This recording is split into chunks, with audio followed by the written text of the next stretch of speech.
El aire en la recepción del Hospital Metropolitano siempre olía igual, una mezcla antiséptica de alcohol y un miedo sutil y colectivo.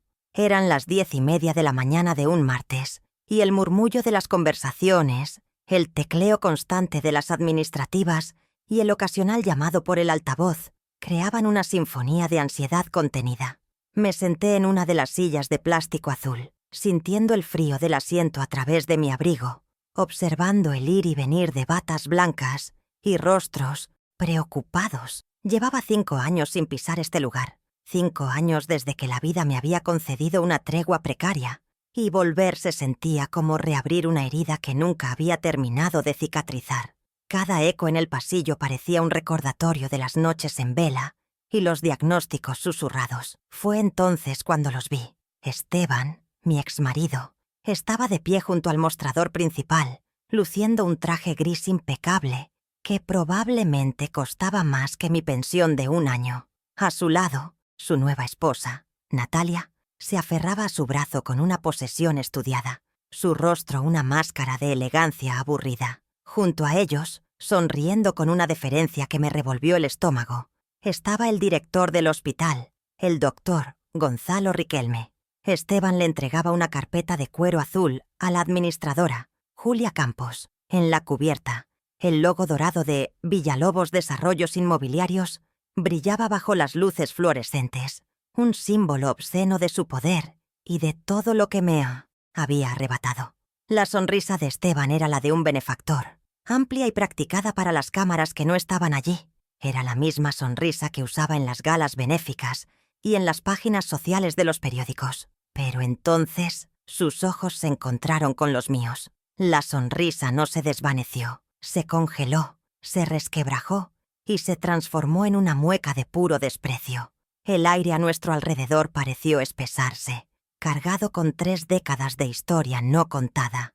Natalia siguió su mirada y su propio rostro se contrajo en una expresión de fastidio, como si mi mera presencia fuera una mancha en su perfecto día.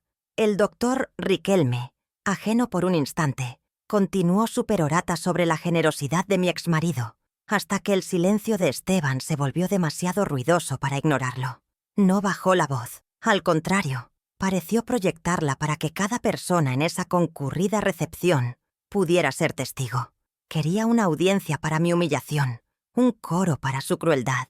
¿Dónde está ese hijo defectuoso tuyo?, preguntó, cada palabra un golpe calculado, afilado y preciso. Hizo una pausa dramática, asegurándose de tener la atención de todos. Sigue vivo. La palabra defectuoso quedó suspendida en el aire, un veneno que se esparció por la sala. El murmullo se detuvo. Las enfermeras bajaron la mirada. Julia Campos, la administradora, se quedó con la carpeta a medio camino, sus dedos paralizados sobre el logo de la empresa. La humillación no fue solo su pregunta, fue el silencio cómplice que la siguió. Sentí docenas de ojos sobre mí, algunos curiosos, otros compasivos, la mayoría incómodos. El doctor Riquelme carraspeó, un sonido débil e inadecuado en la tensión asfixiante, pero no intervino. Su inacción era una validación, un sello de aprobación a la brutalidad de Esteban. En ese momento, entendí que el poder de mi exmarido no residía solo en su dinero, sino en la cobardía de quienes lo rodeaban. Podría haberme encogido, podría haber llorado, podría haber gritado. Eso es lo que él esperaba. Era el papel que siempre me había asignado en su teatro personal. La mujer débil, la madre sufrida, la víctima. Pero algo dentro de mí, algo que llevaba dormido 30 años, se despertó con una calma glacial. Conté 2 segundos en mi mente, 1 por cada década de sacrificio, 2 por cada mentira que había creído. Levanté la barbilla y lo miré directamente a los ojos, sosteniendo su mirada hasta que fue él quien pareció incómodo.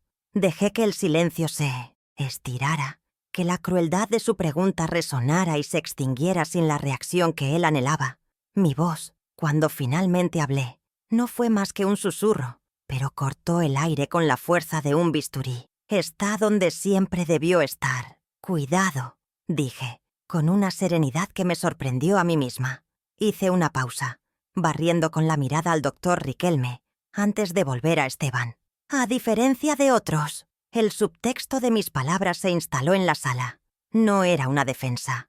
Era una acusación. La mandíbula de Esteban se tensó y un color rojizo subió por su cuello. Natalia le susurró algo al oído, tirando de su brazo, pero él no se movió. Había esperado lágrimas y obtuvo acero. Había buscado debilidad y encontró un límite.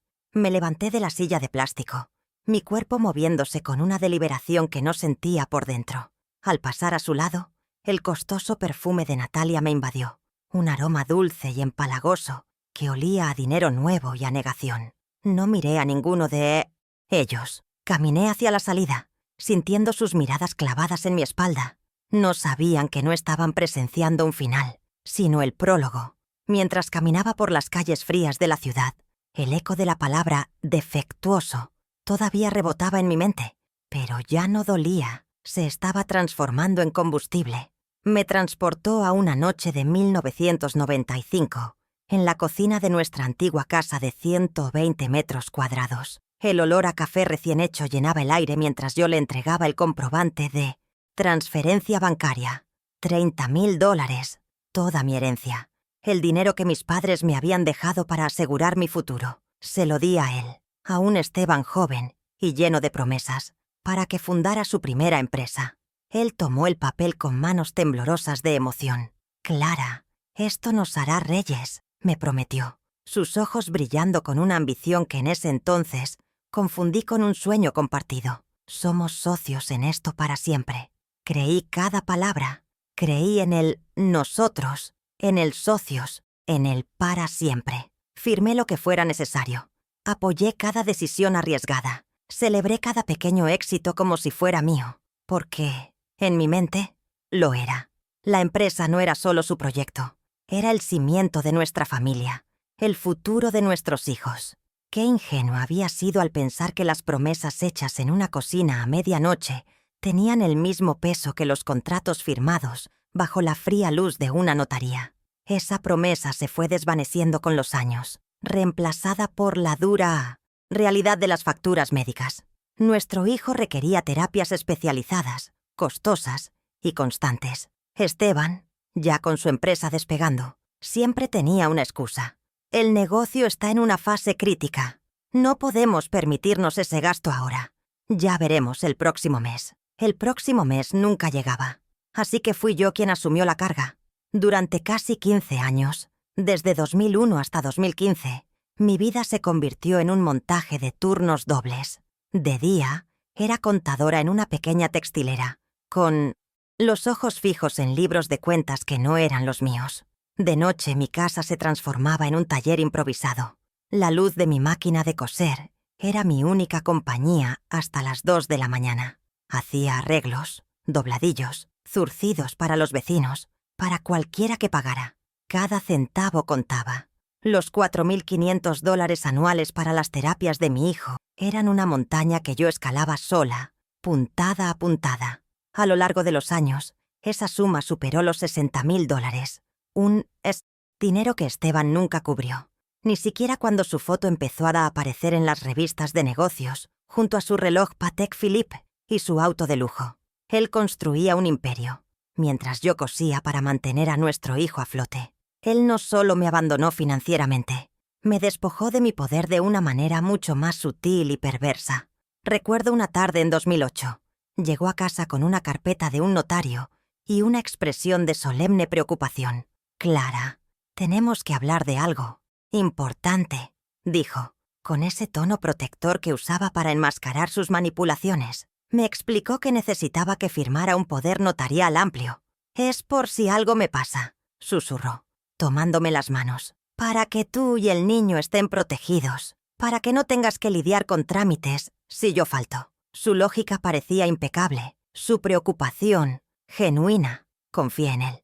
¿Por qué no lo haría? Era mi esposo, el padre de mi hijo. Firmé el documento sin leer la letra pequeña, esas cláusulas enrevesadas que un contador debería haber examinado con lupa, pero que una esposa confiada pasa por alto. No supe en ese momento que no le estaba entregando mi protección, sino mi futuro. Le di el control no solo sobre nuestros bienes presentes, sino también sobre los futuros. Una jaula legal disfrazada de acto de amor. Él no estaba protegiéndome de la desgracia.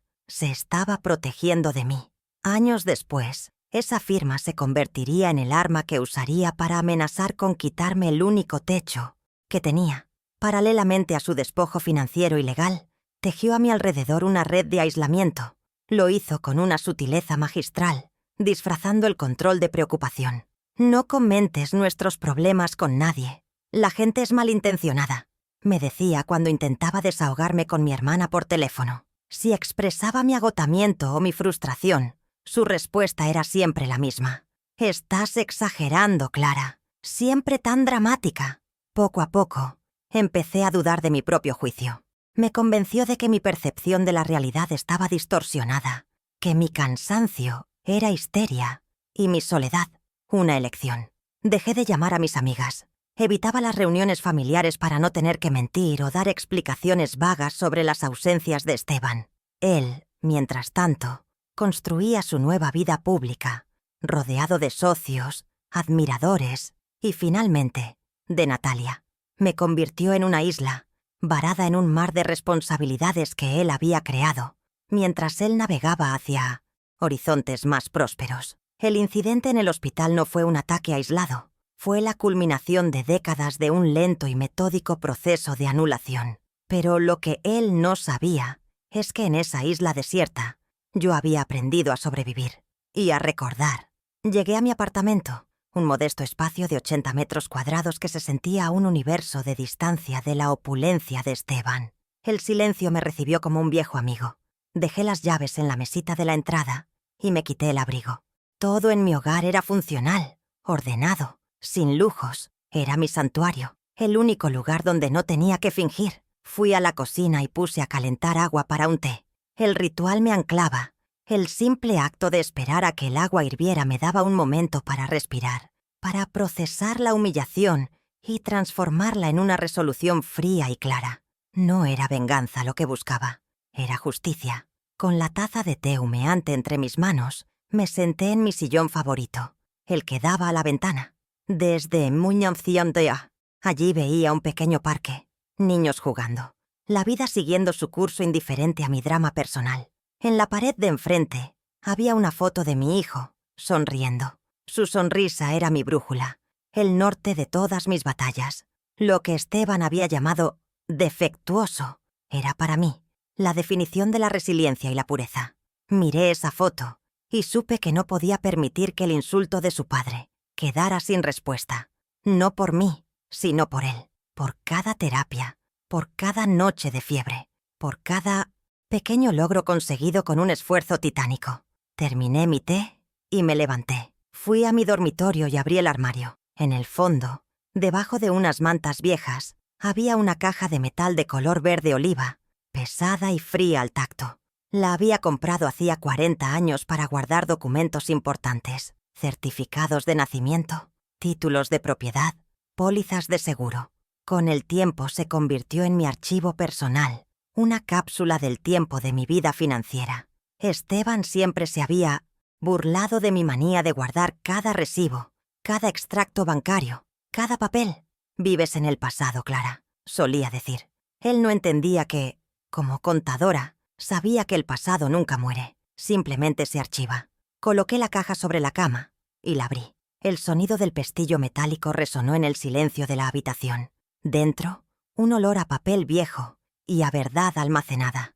Estaba todo allí, organizado en carpetas por año.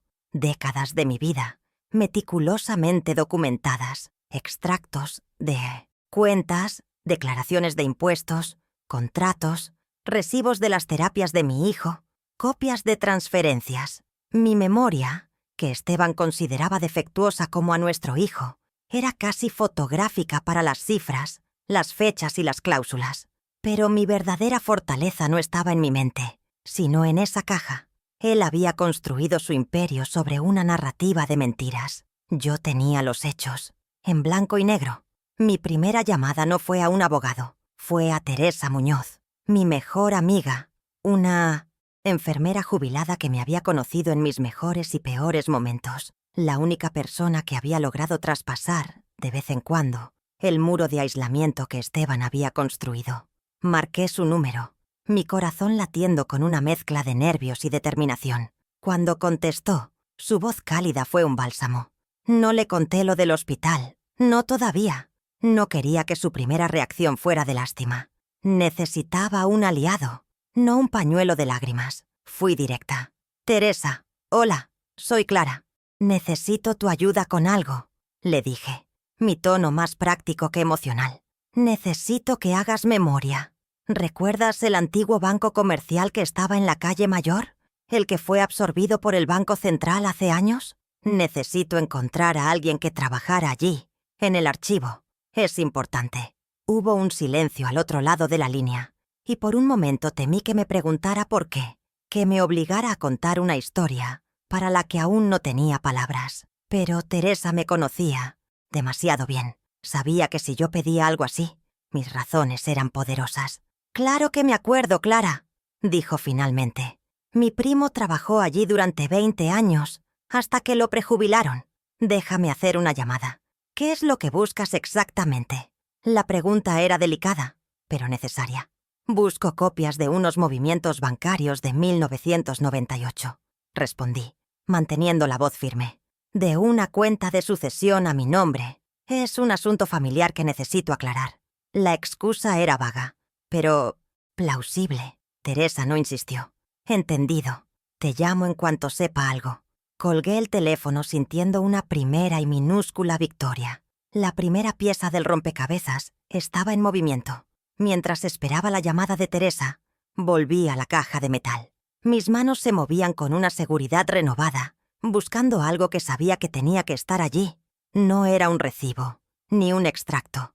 Era algo más fundamental. Rebusqué en una carpeta con la etiqueta 1995. Varios. Mis dedos rozaron un fajo, de papeles grapados, un documento con el sello de un notario. Lo saqué. El papel estaba amarillento por los bordes, pero la tinta de la máquina de escribir seguía siendo nítida, desafiante. Era el contrato de fundación de Villalobos Desarrollos Inmobiliarios. Lo había olvidado por completo. O, más bien, me habían hecho olvidarlo. Lo leí lentamente. Cada palabra, cada cláusula. Era un lenguaje legal denso, diseñado para confundir. Pero yo había pasado mi vida descifrando números y balances. Y los contratos no eran tan diferentes. Eran una contabilidad de promesas y obligaciones. Y entonces, en la segunda página, lo vi. Cláusula 3. Capital social y socios fundadores. Mi respiración se detuvo. Allí estaba, escrito con una claridad irrefutable. Socio A.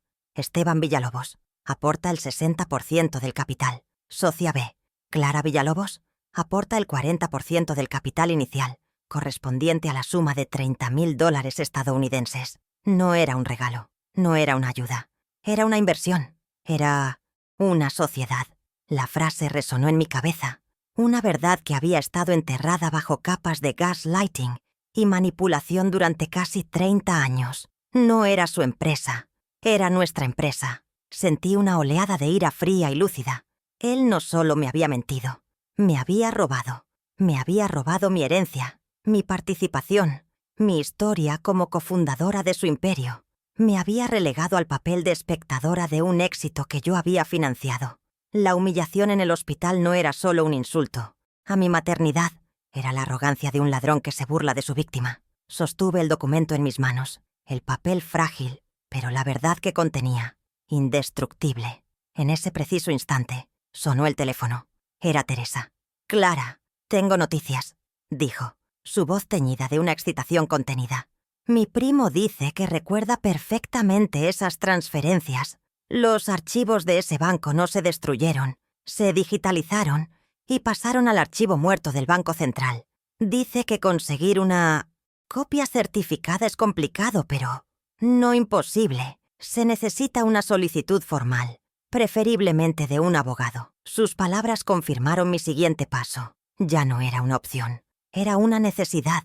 Necesitaba a alguien que pudiera traducir mi verdad en un lenguaje que el mundo de Esteban entendiera, el lenguaje de la ley. «Gracias, Teresa. No sabes cuánto significa esto para mí», le dije, y por primera vez mi voz se quebró ligeramente. No de tristeza, sino de gratitud. El aislamiento había comenzado a romperse. «Hay algo más», añadió Teresa como si leyera mis pensamientos. «Mi sobrina, Sofía. ¿Te acuerdas de ella?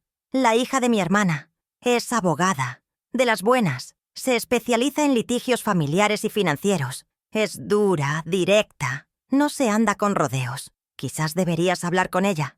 Me dio su número. Un nombre y un número de teléfono. Era todo lo que necesitaba para pasar de la defensa al ataque. Colgué y miré el contrato en mis manos. Luego miré el número de Sofía Reyes, que había anotado en un papel.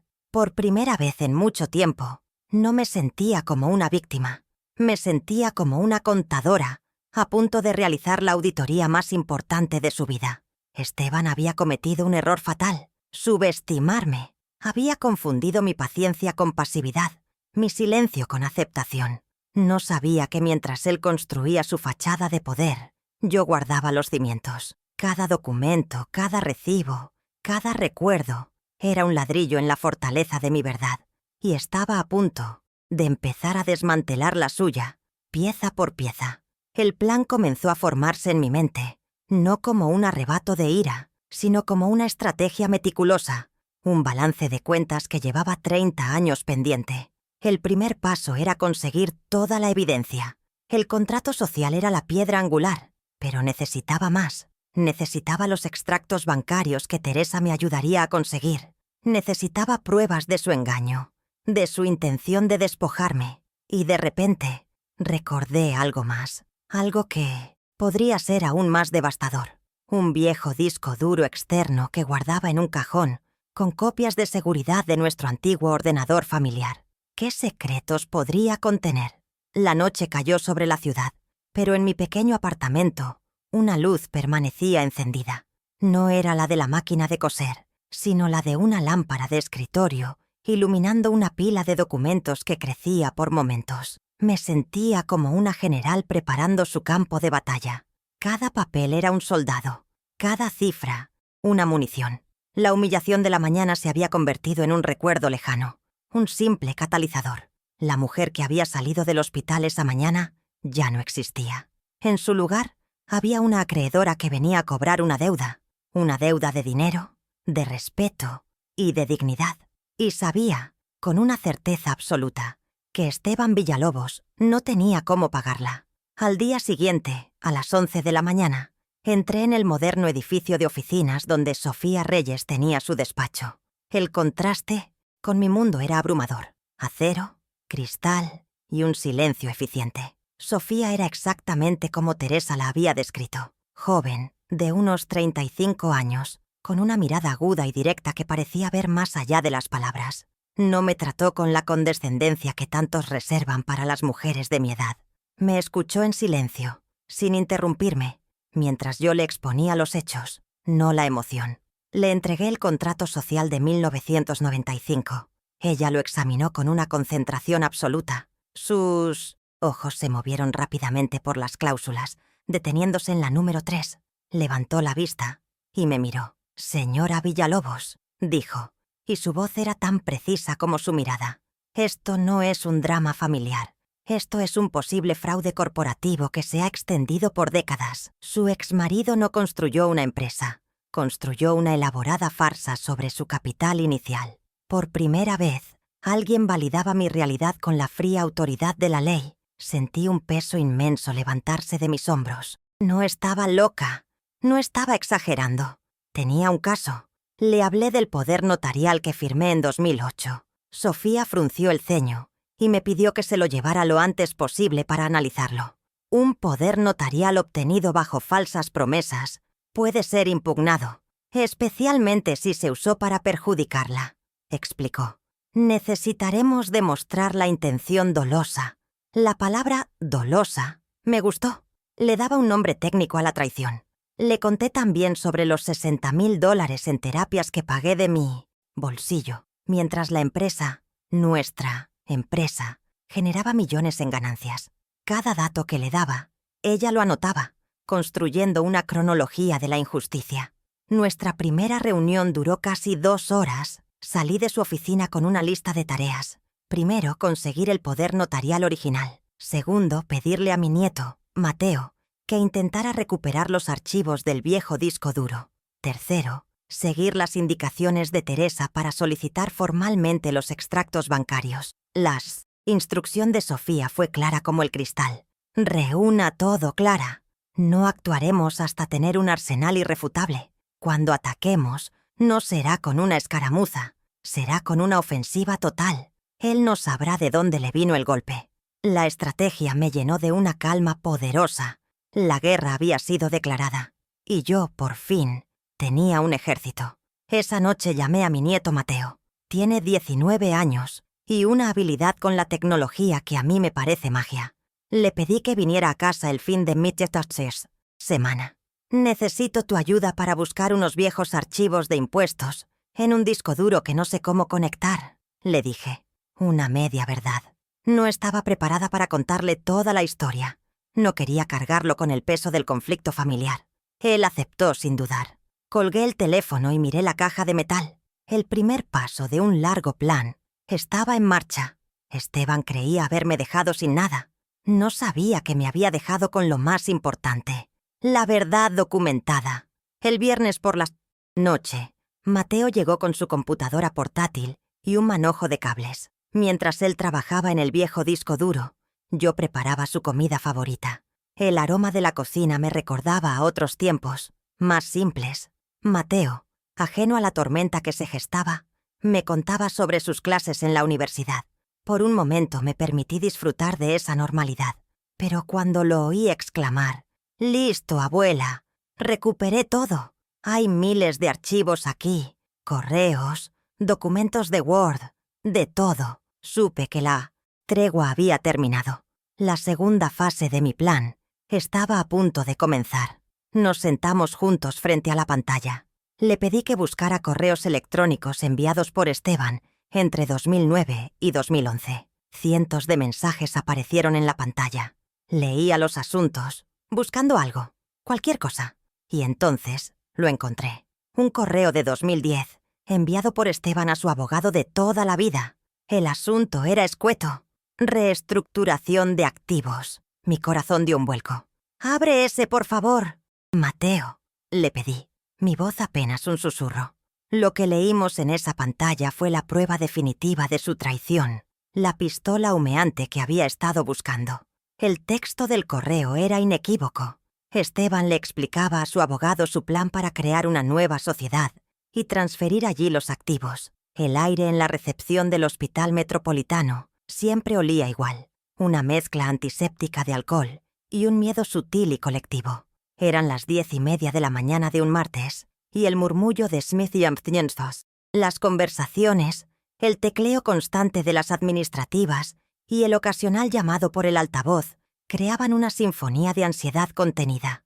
Me senté en una de las sillas de plástico azul, sintiendo el frío del asiento a través de mi abrigo, observando el ir y venir de batas blancas y rostros preocupados. Llevaba 5 años sin pisar este lugar. 5 años desde que la vida me había concedido una tregua precaria, y volver se sentía como reabrir una herida que nunca había terminado de cicatrizar. Cada eco en el pasillo parecía un recordatorio de las noches en vela y los diagnósticos susurrados. Fue entonces cuando los vi. Esteban, mi exmarido, estaba de pie junto al mostrador principal, luciendo un traje gris impecable que probablemente costaba más que mi pensión de un año. A su lado, su nueva esposa, Natalia, se aferraba a su brazo con una posesión estudiada, su rostro una máscara de elegancia aburrida. Junto a ellos, sonriendo con una deferencia que me revolvió el estómago, estaba el director del hospital, el doctor Gonzalo Riquelme.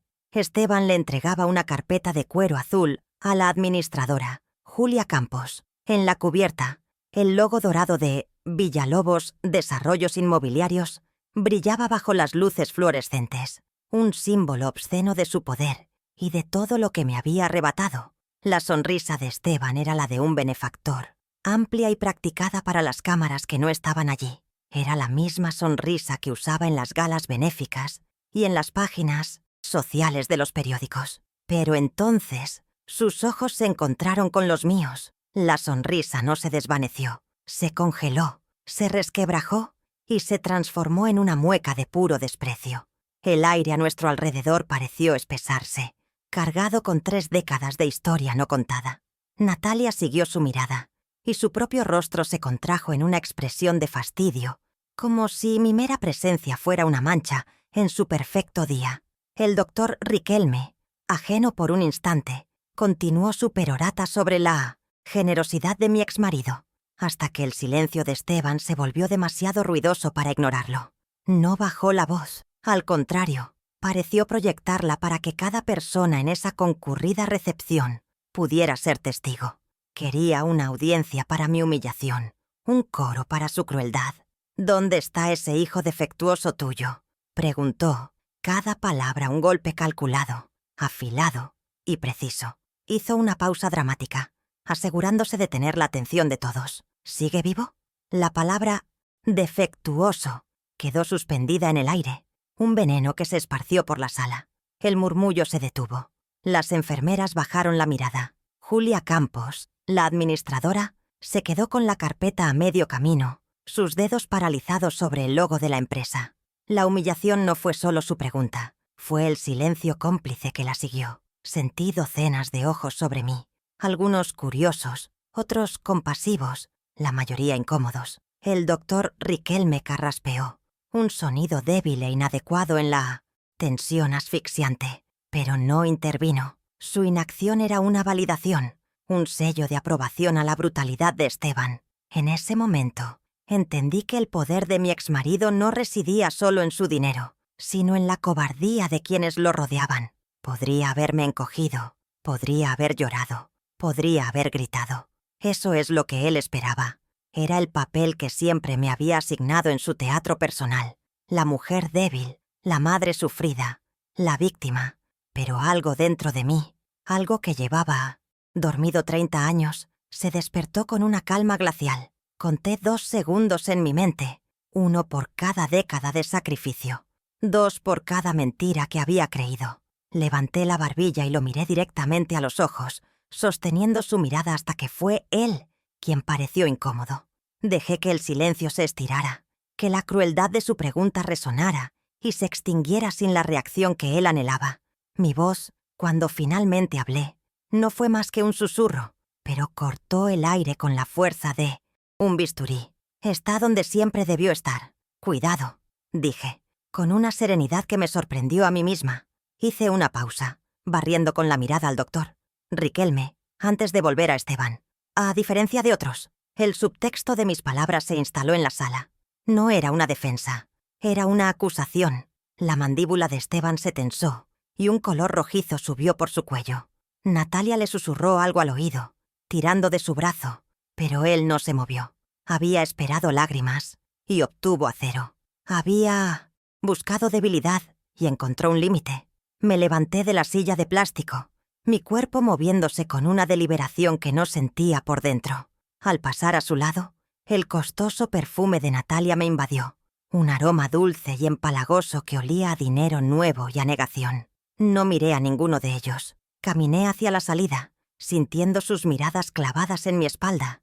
No sabían que no estaban presenciando un final, sino el prólogo. Mientras caminaba por las calles frías de la ciudad, el eco de la palabra defectuoso todavía rebotaba en mi mente, pero ya no dolía. Se estaba transformando en combustible. Me transportó a una noche de 1995, en la cocina de nuestra antigua casa de 120 metros cuadrados. El olor a café recién hecho llenaba el aire mientras yo le entregaba el comprobante de transferencia bancaria.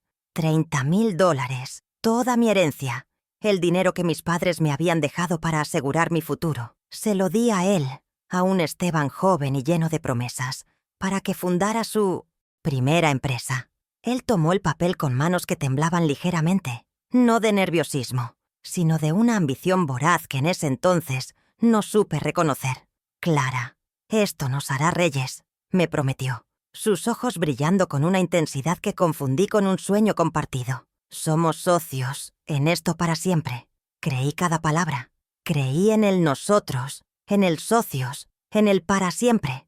Vi en ese papel no solo el final de mis ahorros, sino el cimiento de nuestra familia, el futuro garantizado de nuestros hijos. Qué ingenua había sido al pensar que las promesas hechas en una cocina a medianoche tenían el mismo peso que los contratos firmados bajo la fría luz de una notaría.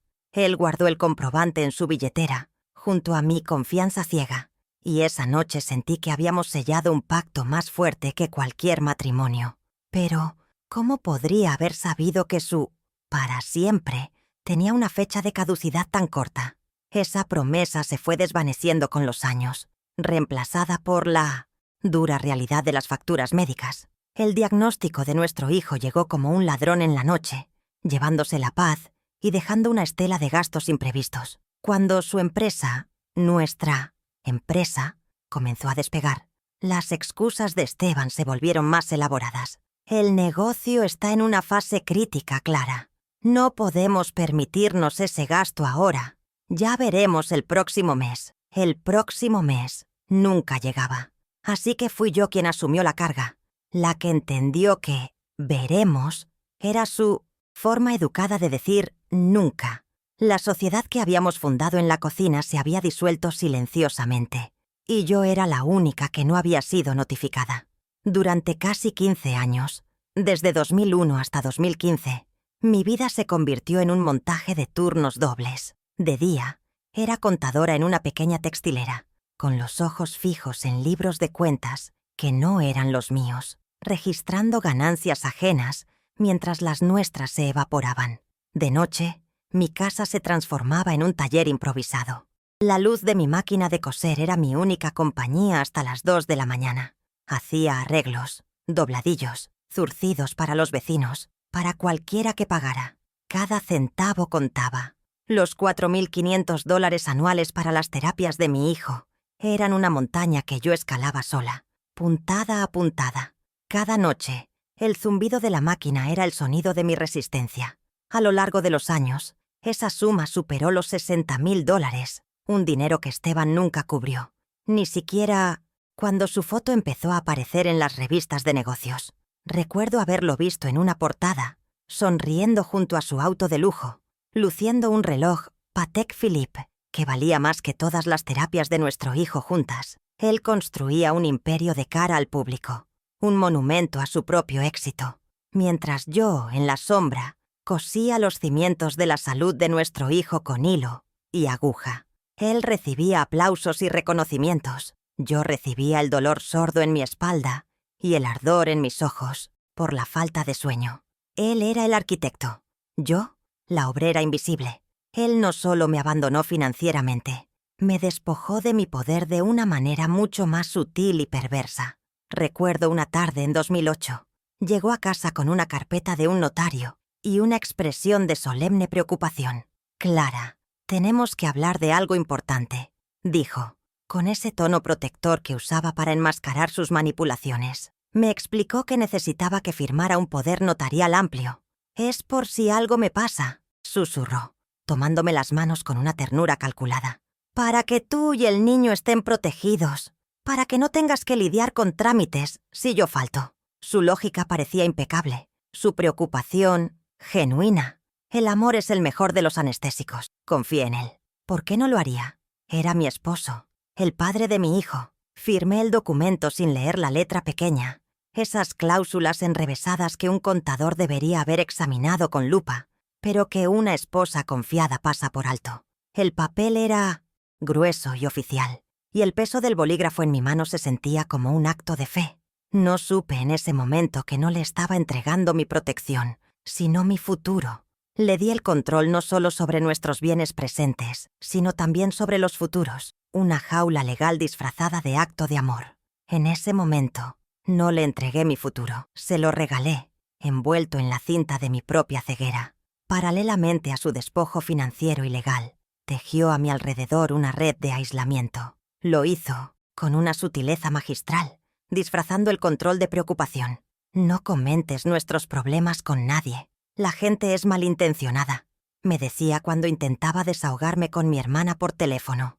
Y yo, obediente, acortaba la llamada. Si expresaba mi agotamiento o mi frustración por su ausencia, su respuesta era siempre la misma. «Estás exagerando, Clara. Siempre tan dramática». Poco a poco, Empecé a dudar de mi propio juicio, a creer que mi percepción de la realidad estaba distorsionada, que mi cansancio era histeria y mi soledad una elección personal. Dejé de llamar a mis amigas. Evitaba las reuniones familiares para no tener que mentir o dar explicaciones vagas sobre las ausencias de Esteban. Me convirtió en una isla, varada en un mar de responsabilidades que él había creado, mientras él navegaba hacia horizontes más prósperos, rodeado de socios, admiradores y, finalmente, de Natalia. El incidente en el hospital no fue un ataque aislado, fue la culminación de décadas de un lento y metódico proceso de anulación. Pero lo que él no sabía es que en esa isla desierta yo había aprendido a sobrevivir y, como buena contadora, había aprendido a llevar un registro impecable de cada deuda. Llegué a mi apartamento, un modesto espacio de 80 metros cuadrados, que se sentía a un universo de distancia de la opulencia de Esteban. El silencio me recibió como un viejo amigo. Dejé las llaves en la mesita de la entrada y me quité el abrigo. Fui a mi dormitorio y abrí el 1900 armario. En el fondo, debajo de unas mantas viejas, había una caja de metal de color verde oliva, pesada y fría al tacto. La había comprado hacía 40 años para guardar documentos importantes. Con el tiempo, se convirtió en mi archivo personal, una cápsula del tiempo de mi vida. Esteban siempre se había burlado de mi manía de guardar cada papel. Él no entendía que, como contadora, sabía que el pasado nunca muere. Simplemente se archiva, esperando su auditoría final. Coloqué la caja sobre la cama y la abrí. El sonido del pestillo metálico resonó en el silencio. Dentro, un olor a papel viejo y a verdad almacenada. Estaba todo allí, organizado en carpetas por año. Mis manos se movían con una seguridad renovada, buscando algo que sabía que tenía que estar allí. En una carpeta con la etiqueta 1995, varios, mis dedos rozaron un fajo de papeles grapados. Lo saqué. El papel estaba amarillento por los bordes, pero la tinta seguía nítida. Era el contrato de fundación de Villalobos, Desarrollos Inmobiliarios. Lo leí lentamente, y en la segunda página lo vi. Cláusula 3. Socia B. Clara Villalobos. Aporta el 40% del capital inicial. No era su empresa. Era nuestra empresa. Sostuve el documento sintiendo el peso de 3 décadas de mentiras. La ira que sentí no era caliente ni explosiva. Era un frío glacial que me recorrió la espalda, agudizando mis sentidos. Esta era la piedra angular, la prueba irrefutable de mi participación. Pero una piedra no construye una fortaleza. Sabía que Esteban argumentaría que fue un tecnicismo, una formalidad. Necesitaba probar el origen del dinero, conectar mi herencia directamente con ese 40%. La contadora dentro de mí, la que él había intentado silenciar y minimizar, despertó por completo. El contrato era el qué, ahora necesitaba el cómo. La pista siguiente no estaba en mi caja de metal, sino en la memoria de la única persona en la que aún podía confiar. La pieza más importante aún estaba oculta. Mi llamada a Teresa fue breve y precisa.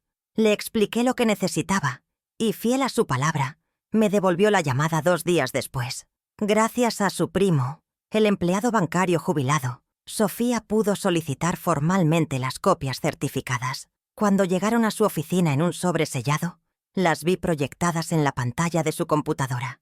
Allí estaba, una línea de transferencia del 28 de abril de 1995, por la suma exacta de $30.000, desde la cuenta de Sucesión Clara Villalobos a la recién creada cuenta de la empresa. Sofía pasó un resaltador digital amarillo sobre la línea. Mi pasado financiaba su presente, susurré. La conexión era innegable. Ya no era una promesa en una cocina.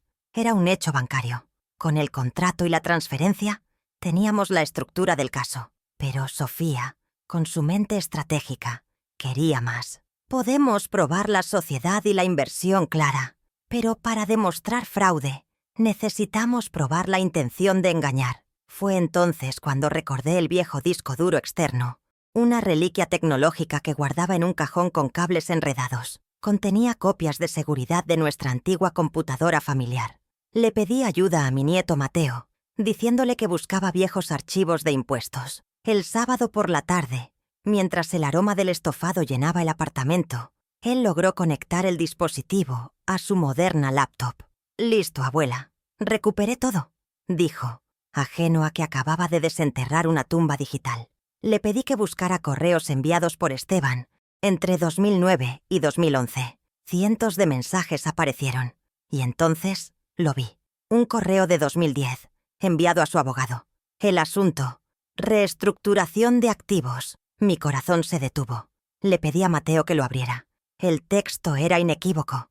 Esteban le explicaba su plan para crear una nueva sociedad y transferir allí los activos más valiosos de la empresa original, dejándola como una cáscara vacía. La cámara de mi mente hizo un primer plano en la frase clave, la que quemaba en la pantalla. Hay que mover los activos a la nueva sociedad antes de que ella pueda reclamar algo. No fue abandono. No fue un mal negocio. Fue un plan meticulosamente ejecutado para robarme. Imprimí ese correo y una docena más que lo corroboraban. Sentía el papel tibio de la impresora en mis manos. Cada hoja una prueba de su traición calculada. Cuando se los llevé a Sofía, ella los leyó en silencio, su expresión endureciéndose con cada página. «Esto es oro, Clara. Esto es dolo», dijo, usando esa palabra que tanto me había gustado. «Tenemos la fundación, el dinero y el plan para despojarte. Ahora necesitamos una prueba de su comportamiento actual, algo que demuestre que la coacción continúa hasta hoy». Me miró fijamente. «¿Estarías dispuesta a llamarlo? Con mi autorización, podemos grabar la llamada. Necesitamos que él mismo nos dé el arma final». Asentí sin dudar. El miedo se había ido hace mucho tiempo. Esa misma tarde, sentada en mi cocina, marqué su número con el altavoz activado y la aplicación de grabación de Sofía funcionando en la pantalla de mi celular. Cuando contestó, su voz era un bálsamo de impaciencia y condescendencia. Le hablé de una supuesta reparación urgente en el apartamento, una fuga de agua inventada. Su respuesta fue exactamente la que Sofía había anticipado. «Ese apartamento es una cortesía, Clara, una que puedo retirar cuando quiera usando el poder que me firmaste. No me provoques», dijo, su tono bajo y amenazante. No sabía que su amenaza no se perdía en el aire, sino que se estaba convirtiendo en una onda de sonido digital, una prueba irrefutable que quedaba sellada para siempre en la memoria de mi teléfono. Al día siguiente le entregué a Sofía la grabación y el último documento que quedaba en mi caja de metal, el poder notarial, que firmé en 2008. Ella lo extendió sobre su escritorio de caoba, junto a las otras pruebas. Lo analizó con una lupa de joyero, aunque sus ojos eran más que suficientes. Con un bolígrafo de tinta roja, rodeó una cláusula en la página 3, una que le otorgaba poderes sobre mis bienes futuros de una manera que la ley apenas permitía. «Fue muy astuto», murmuró Sofía, casi con admiración profesional. «Te hizo creer que te protegía mientras te encerraba». Levantó la vista hacia mí, y su expresión era de una certeza absoluta. «Esto no es protección, Clara. Es una jaula legal, y acabamos de encontrar la llave». Todas las piezas estaban sobre la mesa de Sofía, formando un mosaico de mi vida y de sus mentiras. El contrato amarillento, el asunto, extracto bancario resaltado, los correos electrónicos impresos, el archivo de audio de su amenaza y el poder notarial marcado en rojo. Cada objeto contaba una parte de la historia. Juntos, no eran solo un caso legal, eran mi verdad, materializada y lista para ser presentada. Sofía apiló los documentos en una carpeta nueva y la cerró. «Ahora estamos listos», dijo con una calma letal. «Enviaremos la notificación extrajudicial. Le daremos 48 horas. El anzuelo está puesto». Supe en ese instante que la vida que había conocido había terminado. Mañana, todo cambiaría para siempre. El miércoles a las 11 de la mañana, la oficina de Sofía Reyes olía a café fuerte y a una eficiencia implacable. El espacio, dominado por el cristal y el acero, era el antónimo de mi apartamento lleno de recuerdos. Le entregué la caja de metal verde oliva, que se sentía más pesada que nunca, no por su contenido físico, sino por el peso de los 30 años de silencio que albergaba. Ella la recibió con una reverencia casi ceremonial y la colocó sobre su escritorio de caoba pulida. No me miró con lástima, sino con la intensidad de un cirujano que examina una radiografía. Vio los hechos, no la herida. En su mirada no había compasión, sino estrategia. Y por primera vez sentí que mi historia no era un drama, sino un caso sólido a punto de ser construido. Sofía abrió la caja y comenzó a examinar los documentos uno por uno, sus dedos moviéndose con una rapidez y seguridad que me hipnotizaban. Se detuvo en el contrato de 1995, leyéndolo 2 veces. Luego tomó los extractos bancarios que Teresa me había ayudado a conseguir. Su única instrucción fue una orden de batalla. Clara, esto es el cimiento, pero no atacaremos hasta tener un arsenal completo e irrefutable. No queremos ganar una batalla, queremos ganar la guerra en la primera ofensiva. Él no debe tener tiempo para reaccionar. Asentí, comprendiendo que mi impaciencia era un lujo que no podíamos permitirnos. La paciencia, mi vieja compañera, se había convertido ahora en mi arma más afilada. Tenía que esperar el momento perfecto para cortar. El viernes por la noche, mi apartamento olía a estofado y a pasado desenterrado. Mientras Mateo trabajaba en el viejo disco duro, el zumbido del dispositivo era una banda sonora extraña para una escena tan doméstica. Lo vi fruncir el ceño, teclear comandos que para mí eran un lenguaje arcano, hasta que su rostro se iluminó. «Listo, abuela. Recuperé todo», anunció. Mi corazón se aceleró, pero mantuve la calma. Le pedí que buscara correos de Esteban de una época específica, con la excusa de buscar viejos archivos de impuestos. La lista de mensajes apareció en la pantalla, un cementerio digital de su vida anterior, y entonces, entre facturas y saludos triviales, vi el asunto que lo cambiaría todo. Reestructuración de activos. Sabía que habíamos encontrado la tumba. El texto del correo de 2010 era más cruel de lo que había imaginado. Leído en la brillante pantalla de la laptop de Mateo, cada palabra era un golpe. Hay que mover los activos a la nueva sociedad antes de que ella pueda reclamar algo. No era una especulación, era una confesión, escrita con la arrogancia de quien se cree intocable. Imprimí el correo y una docena más que corroboraban el plan. El papel tibio de la impresora se sentía como un veredicto en mis manos. Mateo me miraba, comenzando a entender que esto no se trataba de impuestos. No dije nada, simplemente doblé las hojas con cuidado y las guardé en una carpeta. La segunda fase de mi plan no empezaba. Acababa de armarse con la munición más letal que podía desear. El lunes siguiente, a primera hora, Sofía tenía los correos impresos sobre su escritorio. Los leyó sin cambiar de expresión, pero noté cómo su mandíbula se tensaba ligeramente. «Esto es dolo. Intención probada», sentenció. Acto seguido, con una eficiencia escalofriante, dictó 2 documentos a su asistente. El primero era una solicitud de mediación familiar obligatoria. Un paso legal necesario, pero que sabíamos que Esteban rechazaría. El segundo, y más importante, era una queja formal ante el Comité de Ética del Hospital Metropolitano contra el doctor Gonzalo Riquelme, adjuntando mi declaración jurada sobre el incidente en la recepción. Estábamos abriendo 2 frentes de batalla simultáneamente, uno privado y otro público. Esteban no sería el único en caer. La estrategia de Sofía era brillante. Al atacar al doctor Riquelme, no solo buscábamos justicia por la humillación pública, sino que estábamos aislando a Esteban de uno de sus aliados más poderosos. Cortábamos sus redes de influencia antes de que pudiera usarlas en mi contra. La queja ante el Comité de Ética crearía un problema de relaciones públicas que el hospital no podría ignorar, forzando al doctor Riquelme a distanciarse de mi exmarido para salvar su propia carrera. Era un movimiento de ajedrez, sacrificando un peón para poner al rey en jaque. La guerra ya no se libraría solo en los tribunales, sino también en los pasillos del poder donde Esteban se sentía tan cómodo. Se sentiría igual de cómodo cuando esos pasillos se volvieran en su contra.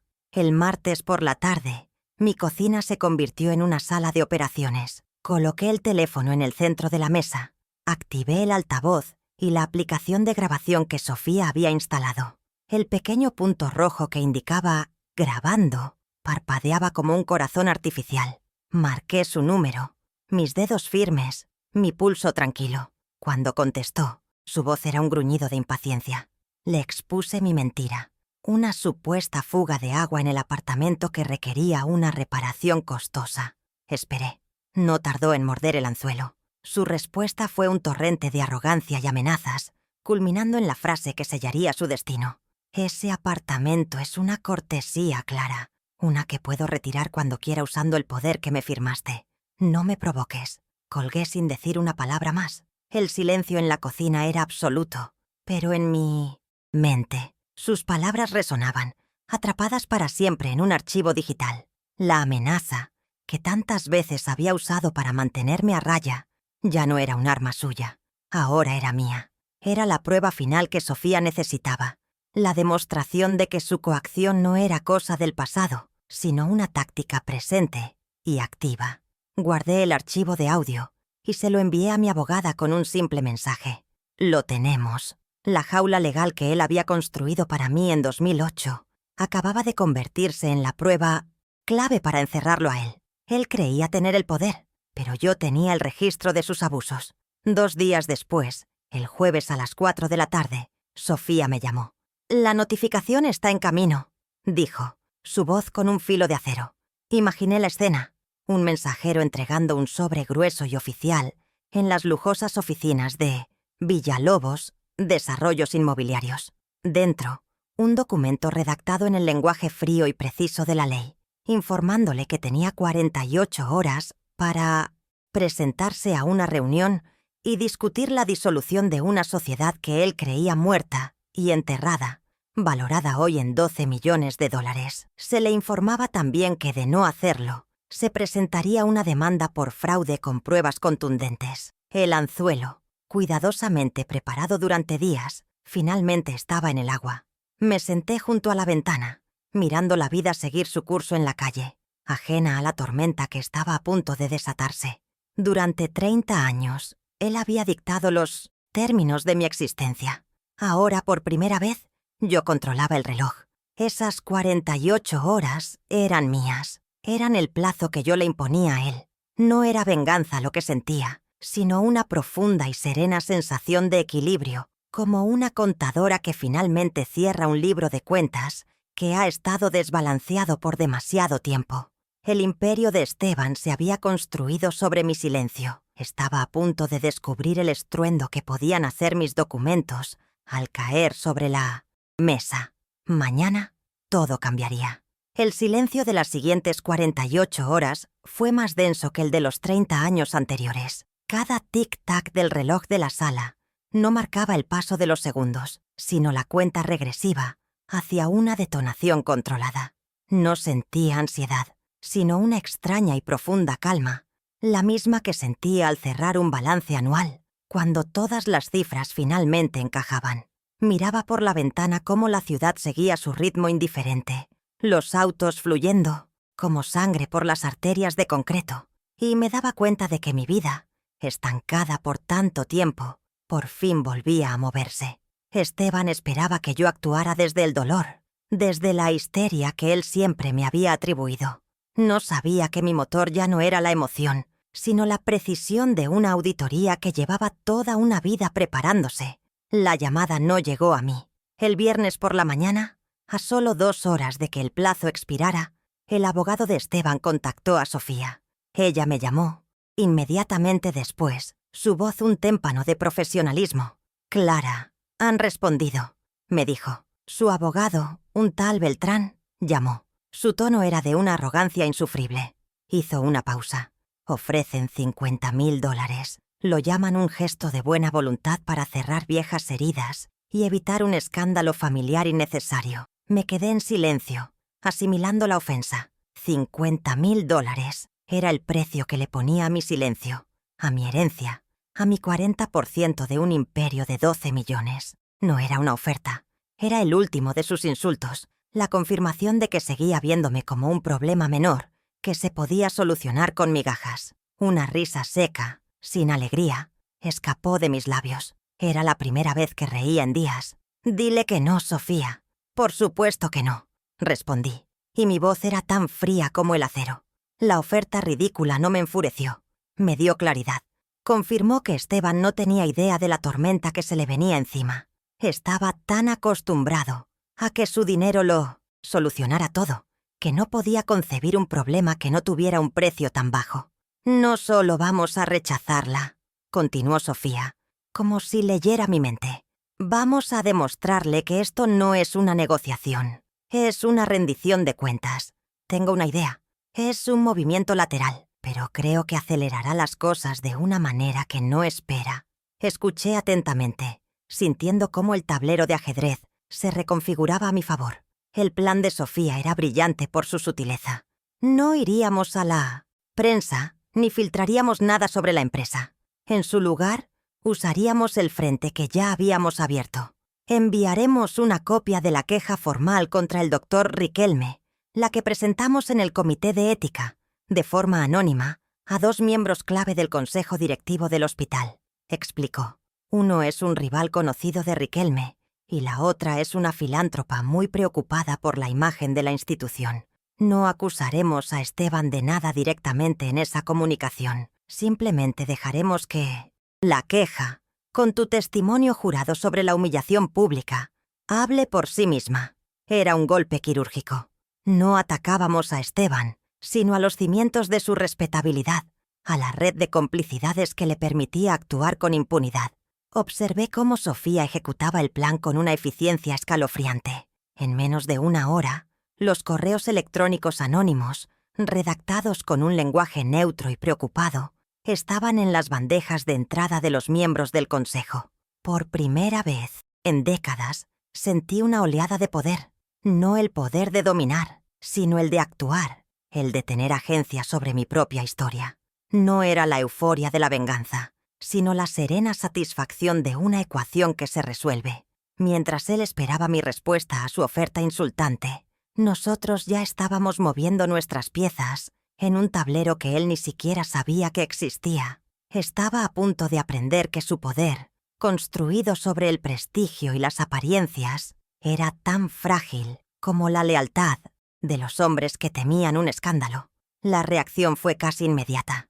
Al día siguiente, sábado por la mañana, recibí una llamada de Teresa. Su voz era un susurro excitado.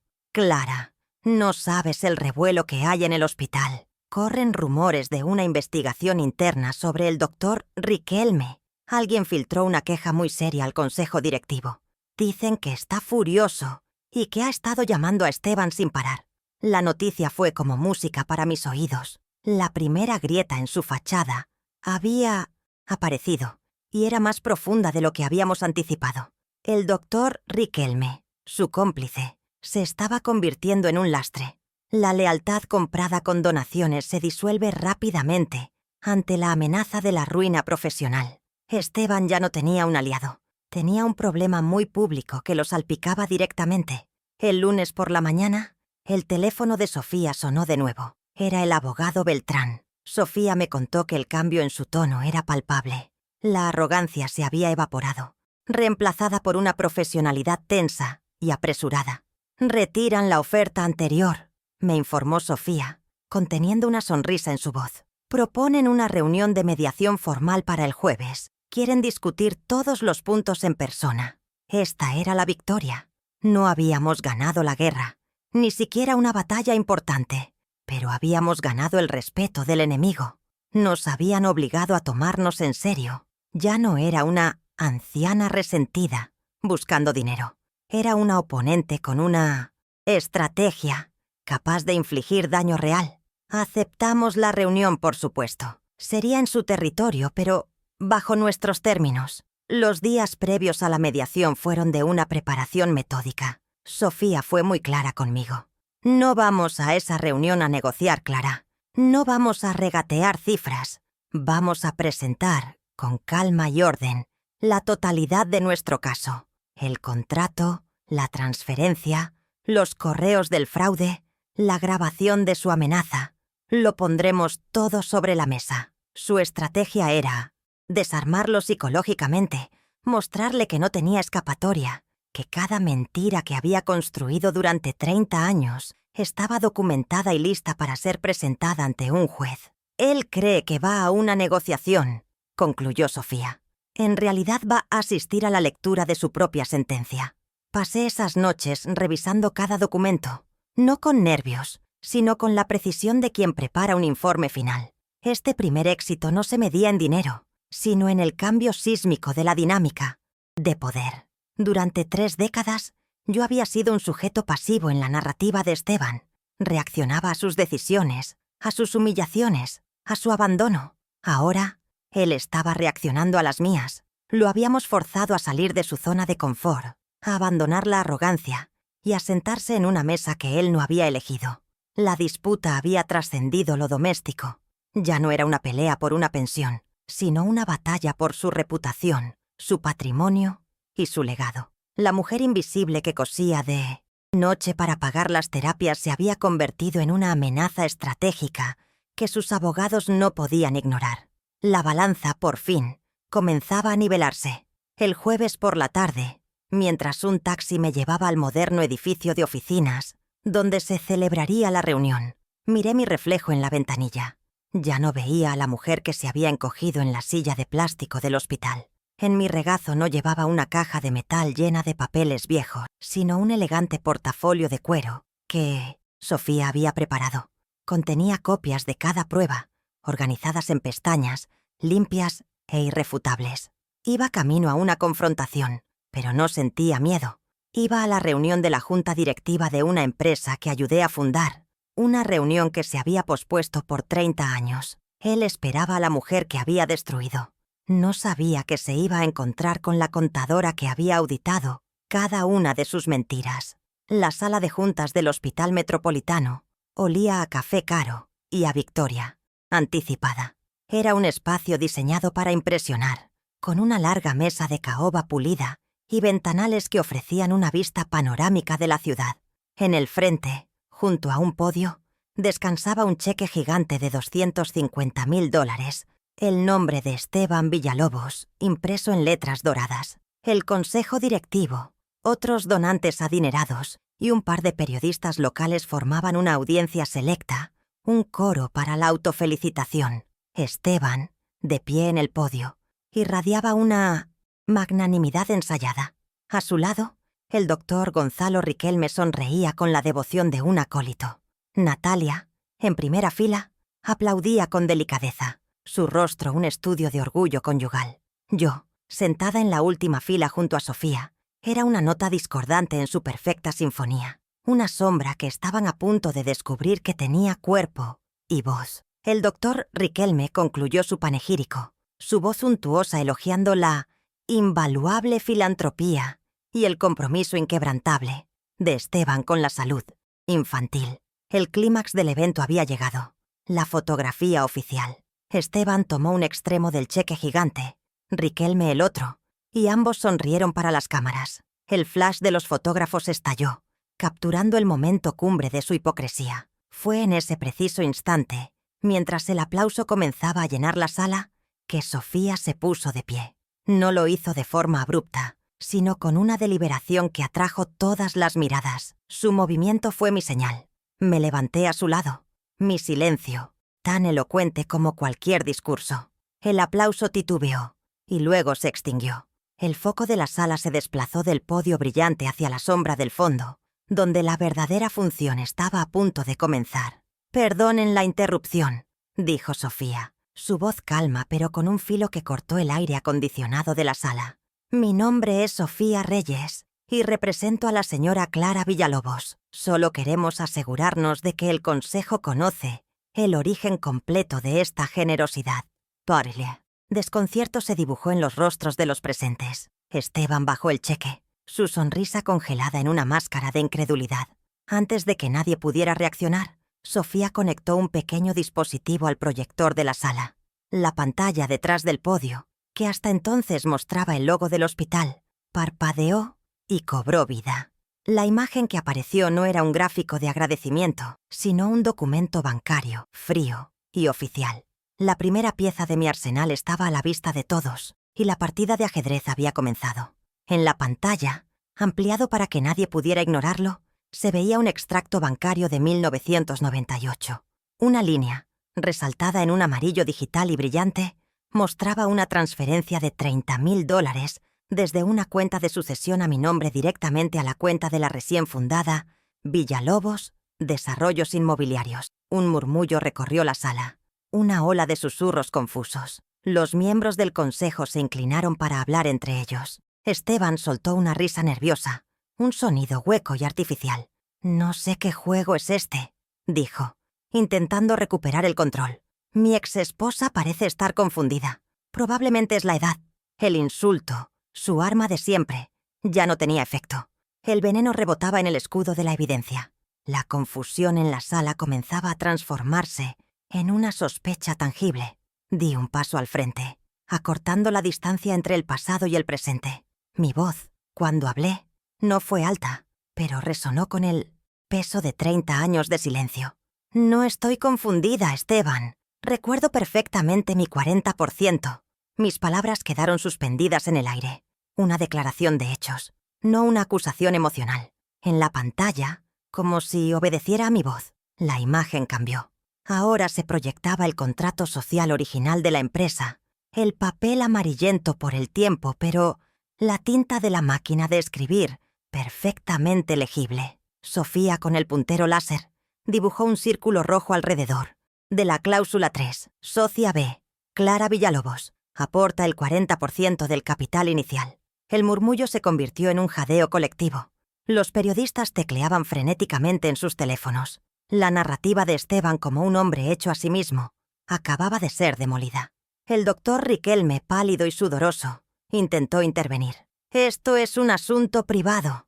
No tiene lugar aquí», dijo, su voz un octavo más aguda de lo normal. Su intento de proteger a Esteban fue su perdición. «Se convirtió en un asunto público, doctor», replicó Sofía sin siquiera mirarlo, su atención fija en el consejo. «Cuando usted permitió que la señora Villalobos fuera humillada públicamente en su hospital por su benefactor, y se vuelve un asunto de ética institucional cuando su silencio cómplice parece estar directamente conectado a esta generosa donación». La imagen en la pantalla cambió por tercera y última vez. Ahora se veía un correo electrónico impreso, uno de los que Mateo había recuperado, donde el asistente de Smen Thiomartheus, Esteban, le confirmaba a Riquelme que la donación se haría efectiva una semana después de mi humillación, como agradecimiento por su discreción. El rostro del doctor se descompuso. El vínculo entre su silencio y el dinero era ahora innegable, proyectado en una pantalla de 3 metros para que todos lo vieran. El consejo directivo lo miraba con una mezcla de horror y furia. Había dejado de ser el director del hospital para convertirse en un cómplice expuesto. Fue entonces cuando di el golpe. Plan final. Avancé unos pasos más, hasta quedar a la vista de todos, y dirigí mi mirada no a Esteban, sino a los rostros de los donantes y miembros del consejo. Un hombre que llama defectuoso a su propio hijo para humillar a su madre no es un filántropo, dije, mi voz serena pero cargada de una verdad irrefutable. Es un actor, y esta función para mí se terminó hoy. El silencio que siguió fue absoluto, pesado, un vacío donde antes había aplausos. En ese silencio perfecto, la voz de Sofía volvió a sonar, ahora con el tono de una sentencia. «Para que conste en actas», anunció, «queremos informar al Consejo que, a las 9 de la mañana de hoy, una orden judicial congeló preventivamente el 50% de los activos de Villalobos Desarrollos Inmobiliarios hasta que se aclare la investigación por fraude». El jadeo de Natalia en la primera fila fue audible. Al mismo tiempo, un hombre de traje que había estado esperando discretamente junto a la puerta se adelantó y le entregó a un Esteban paralizado un sobre. «Y esta», continuó Sofía, «es la orden de revocación inmediata del poder notarial con el que ha amenazado a mi clienta durante años. El poder que él había ostentado se desvanecía, papel por papel, frente a su audiencia. La humillación no había terminado. Julia Campos, la administradora de la recepción del hospital, la misma que había quedado paralizada con la carpeta de Esteban en la mano, se puso de pie desde su asiento entre el personal administrativo. Su voz era firme, la de una profesional que retoma el control de su institución. «En nombre de la Administración y en vista de la evidencia presentada, anuncio que se iniciará una investigación interna inmediata sobre la conducta del doctor Riquelme y la aceptación de esta donación. El doctor Riquelme se desplomó en su silla como si le hubieran cortado los hilos. Los periodistas, liberados del hechizo del silencio, se abalanzaron, gritando preguntas, sus cámaras buscando el rostro descompuesto de Esteban. El orden se había roto. La farsa había terminado. Mientras el caos controlado se apoderaba de la sala, Sofía me tocó suavemente el brazo. «Es hora de irnos, Clara». Nos dimos la vuelta y caminamos hacia la salida, abriéndonos paso entre la conmoción. Nadie nos detuvo. El foco ya no estaba en nosotras. Estaba en los restos del imperio de Esteban, en el cheque gigante que ahora parecía un objeto de utilería ridículo, en el rostro de un hombre que lo había perdido todo en menos de 10 minutos. No, miré atrás. No necesitaba hacerlo. Podía sentir el cambio en el aire, la redistribución del poder, el sonido de una balanza que, después de 30 largos años, finalmente encontraba su equilibrio. Salimos al pasillo, y el eco de las preguntas de los periodistas se fue apagando detrás de nosotras. El aire frío de la tarde me recibió al salir del hospital. Era el mismo aire que había respirado 2 semanas antes, pero ya no olía a miedo, sino a libertad. Miré a Sofía, que me sonreía con una mezcla de orgullo profesional y genuina calidez. «Esto es solo el principio, Clara», me dijo. Asentí sabiendo que tenía razón. No había sido una conclusión, sino una declaración de intenciones. Por primera vez en décadas, no estaba escapando de una humillación, sino caminando hacia un futuro que yo misma había reclamado. La mujer que había entrado a esa sala de juntas ya no existía. En su lugar, había una socia fundadora que venía a cobrar sus dividendos, no en dinero, sino en justicia. La imagen final que guardo de ese día no es la del rostro derrotado de Esteban, sino la de mi propio reflejo en la puerta de cristal al salir. Vi a una mujer de 68 años, con el cabello plateado y la espalda recta. Vi a una contadora que había realizado la auditoría más importante de su vida. Vi a una madre que había defendido el honor de su hijo. Vi a una mujer que, por fin, después de una vida de sacrificios silenciosos, había aprendido que su voz, aunque tranquila, podía ser más fuerte que el estruendo de un imperio que se derrumba. Y supe, con una certeza que me anclaba al suelo, que nunca más volvería a permitir que nadie la silenciara. La función había terminado, y yo finalmente había bajado el telón. Un mes después del evento en el hospital, el silencio en mi apartamento había cambiado de color. Ya no era el silencio pesado de la soledad, sino la quietud espaciosa de la paz. Las ondas de choque del escándalo se habían calmado, dejando tras de sí un nuevo paisaje de poder. Fue un martes por la tarde cuando mi teléfono vibró sobre la mesa de la cocina. En la pantalla, el nombre Esteban brilló con una urgencia que ya no me pertenecía. Observé la llamada. Dejé que sonara hasta que el buzón de voz la reclamó. No sentí ira ni triunfo, solo la tranquila certeza de una puerta que se cierra. Durante 30 años, una llamada suya era una orden, una interrupción, una fuente de ansiedad. Ahora, era simplemente un ruido irrelevante en la sinfonía de mi nueva vida. Tomé el teléfono, mis dedos moviéndose con una deliberación tranquila. Abrí un nuevo mensaje de texto. Las palabras no surgieron de la emoción, sino de la lógica, como si estuviera redactando la cláusula final de un contrato. Cualquier comunicación, a través de nuestros abogados, es la única lengua que pareces entender. No añadí nada más. No había reproches, ni dolor, ni historia. Era una directiva, una frontera inamovible trazada no con alambre de púas, sino con la fría y clara tinta de la ley. Al presionar enviar, sentí que no solo estaba estableciendo un nuevo límite, sino que estaba reclamando el lenguaje de nuestra relación. Ya no se hablaría en el dialecto de la manipulación emocional, sino en el idioma universal de las consecuencias documentadas, un idioma en el que yo, finalmente, era fluida. Las noticias de su caída me llegaban en fragmentos, a través de llamadas de Teresa o titulares que veía de reojo en el kiosco. El doctor Riquelme había presentado su renuncia por motivos personales 2 semanas después de la reunión. Natalia, según decían, había desaparecido del circuito social, su estatus disolviéndose junto con la reputación de su marido.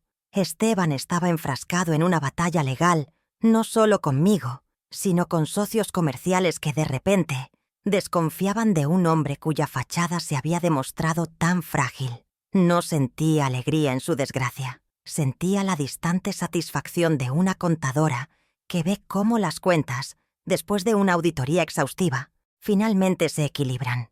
Cada titular era simplemente la corrección de un error de contabilidad que llevaba décadas en los libros. 6 meses más tarde, el apartamento de 80 metros cuadrados era oficialmente mío.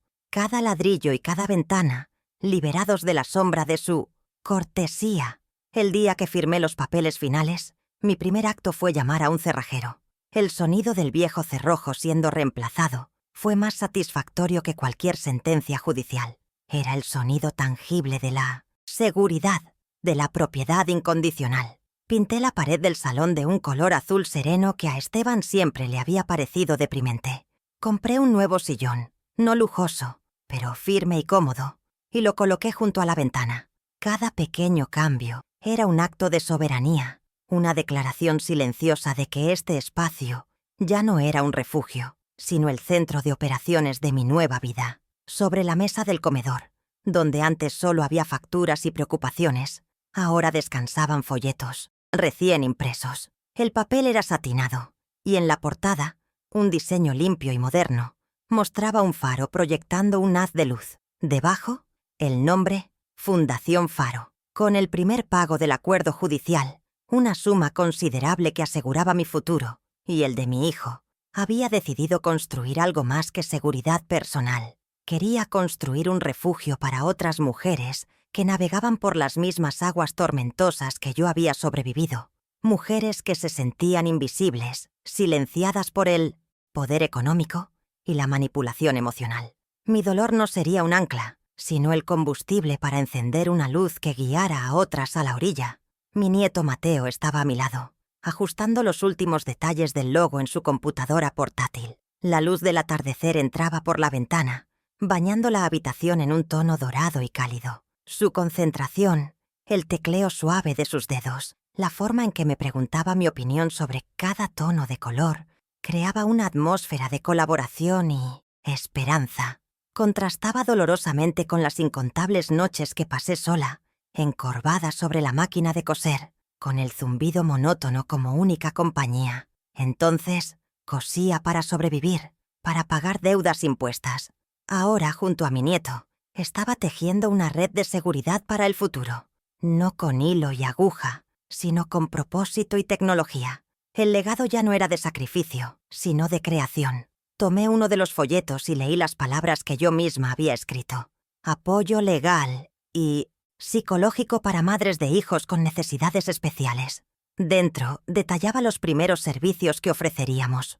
Un fondo inicial de $50,000 para cubrir consultas legales preliminares y un pequeño equipo de psicólogos voluntarios. No era un imperio, era una semilla, pero sabía, por experiencia propia, cómo una pequeña inversión inicial podía crecer hasta convertirse en algo poderoso. Esta vez, sin embargo, el crecimiento no se mediría en ganancias financieras, sino en la cantidad de mujeres que redescubrieran su voz, en la cantidad de madres que pasaran del aislamiento a la acción, armadas con información y apoyo. Durante décadas, mi valor había sido definido por mi capacidad de sacrificio, por mi resistencia silenciosa. Creía que ser una buena mujer, una buena madre, una buena esposa, significaba aguantar, absorber el dolor y seguir adelante sin quejarme. El mundo de Esteban, con su ostentación y sus aplausos públicos, me había convencido de que mi trabajo en la sombra era secundario, sin importancia. Pero en el proceso de desmantelar sus mentiras, descubrí que mi verdadera competencia no era la resistencia pasiva. Era la estrategia, la meticulosidad, la capacidad de ver la verdad oculta en los números y los documentos. Mi valor no residía en lo que había soportado, sino en la inteligencia que había usado para superarlo. La victoria más profunda no fue legal ni financiera. Fue la paz que trajo a la vida de mi hijo. Con los recursos del acuerdo, pude asegurarle el mejor cuidado posible en una residencia especializada, un lugar lleno de luz y personal dedicado. Ya no tenía que preocuparme por el próximo mes, por si mis ahorros serían suficientes. Podía visitarlo sin llevar el peso del mundo sobre mis hombros, simplemente para disfrutar de su compañía, para leerle o para sentarnos juntos en el jardín. Cada vez que veía la calma en su rostro, entendía que esa era la respuesta final y definitiva a la cruel pregunta de Esteban en el hospital. Mi hijo no era defectuoso, era amado, cuidado, y ahora su futuro estaba irrevocablemente a salvo. Mis mañanas ya no comenzaban con el cálculo mental de mis deudas, sino con una taza de té y la agenda de la fundación. Revisaba correos de abogadas que querían colaborar. Leía los perfiles de psicólogas que ofrecían su tiempo. La energía que antes dedicaba a la supervivencia, ahora la invertía en la construcción. El zumbido de la máquina de coser había sido reemplazado por el sonido suave de mi bolígrafo sobre el papel, diseñando programas, estableciendo metas. El pequeño apartamento de 80 metros cuadrados se había transformado. Ya no era el final de la línea, el lugar donde me habían relegado. Era un faro, y desde su ventana, yo era la guardiana que se aseguraba de que la luz nunca se apagara. Reflexioné sobre la naturaleza del poder. El poder de Esteban era un castillo de naipes, ruidoso, impresionante a la distancia, pero construido sobre cimientos de miedo y apariencias. Se derrumbó al primer soplo de verdad documentada. Mi poder, en cambio, había crecido en silencio, en la oscuridad de una caja de metal verde oliva. Era un poder tranquilo, basado en hechos, en la paciencia y en la certeza de que la verdad, como un número en un balance, siempre acaba saliendo a la luz. No tuve que gritar para ser escuchada. No tuve que convertirme en él para vencerlo. Simplemente tuve que ser yo misma, una contadora que, finalmente, decidió auditar su propia vida y cobrar cada centavo de dignidad que se le debía. Miré por la ventana, la taza de té calentando mis manos. En la pantalla de la computadora, el logo del faro brillaba suavemente. El sol se ponía, tiñendo el cielo de tonos anaranjados y violetas. La promesa de un nuevo día. Una calma profunda, una que no había conocido en casi 40 años, se asentó en mi alma. Fue entonces cuando la verdad final de mi viaje se cristalizó en un solo pensamiento, claro y puro, como el cristal. Por años creí que mi valor estaba en cuánto podía aguantar. Descubrí que mi verdadero poder estaba en decidir cuándo dejar de hacerlo.